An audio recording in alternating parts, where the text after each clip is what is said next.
The dawning of the globalized age paved way for the international community to put efforts in establishing an interconnected society that prospers altogether. It is a global society that oversees borders, while at the same time bound by the principle of cultural diversity.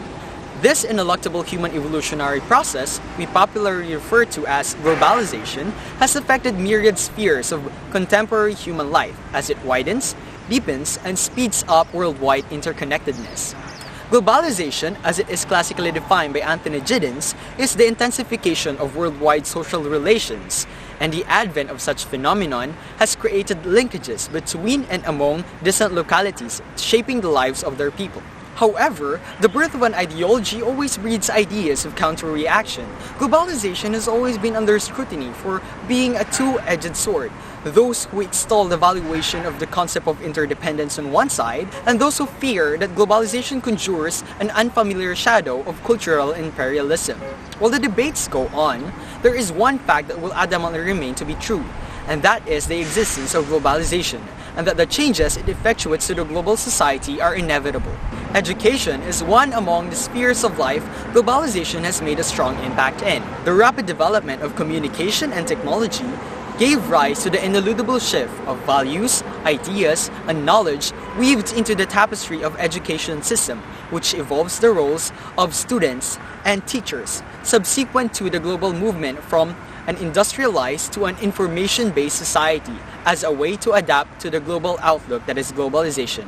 The world has entered a new phase in the transformation of policies and technological advancements by the last decade. This resulted in an increase in trade, investment, and cross-border migration, providing a development in both social and economic aspect by the different countries involved. In the same way, the internationalization of education sectors around the world keeps up with the globalized system through comprehensive institutional transformation process. Such technique aims to integrate international and intercultural dimension in the mission of substantive functions to develop higher education institutions. According to a research by Fanny Adapa about the strategies and factors affecting the internationalization of a university, it revealed that universities started to increase and adopt strategies of internationalization in order to achieve competitive advantage in both national and international markets. Hence, the strategies adopted by universities still depends upon what they recognize to be effective to their institution.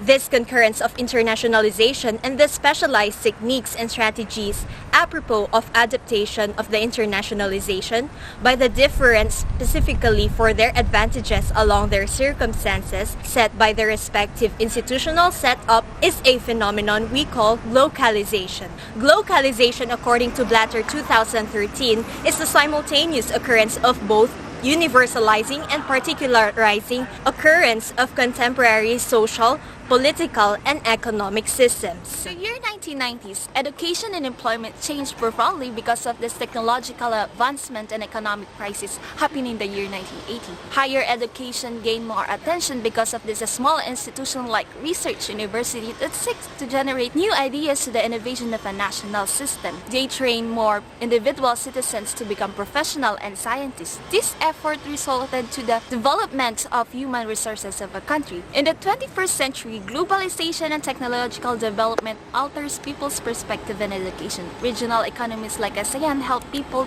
to cope with the rapid changing of the world. The learning competency sync with the rising economic community, which provide mobility to every individual citizen of its member states, particularly the students. There are thousands of flights in and out in every ASEAN countries today. There are 1,800,000 ASEAN students, particularly, are studying here in China, according to ICF Monitor in the year 2016. The Commission of Higher Education anchored some of its memorandum in order to support mobility of international studies to the goal of ASEAN Foundation. Some of its memorandum is the Memorandum Number 11, which generate guidelines for participation of selected higher education institution in the ASEAN International Mobility Program or AIM. Next is the Commission Memorandum 55, which states that the policy framework and strategies of internationalization of the Philippines higher education program. Next is the Commission Memorandum 22, which revised policies, standards, and guidelines on the Student Internship Abroad program. Funds and scholarship programs become a soft power strategy to pursue ASEAN interests, which to establish ASEAN Economic Community. This program will provide international link between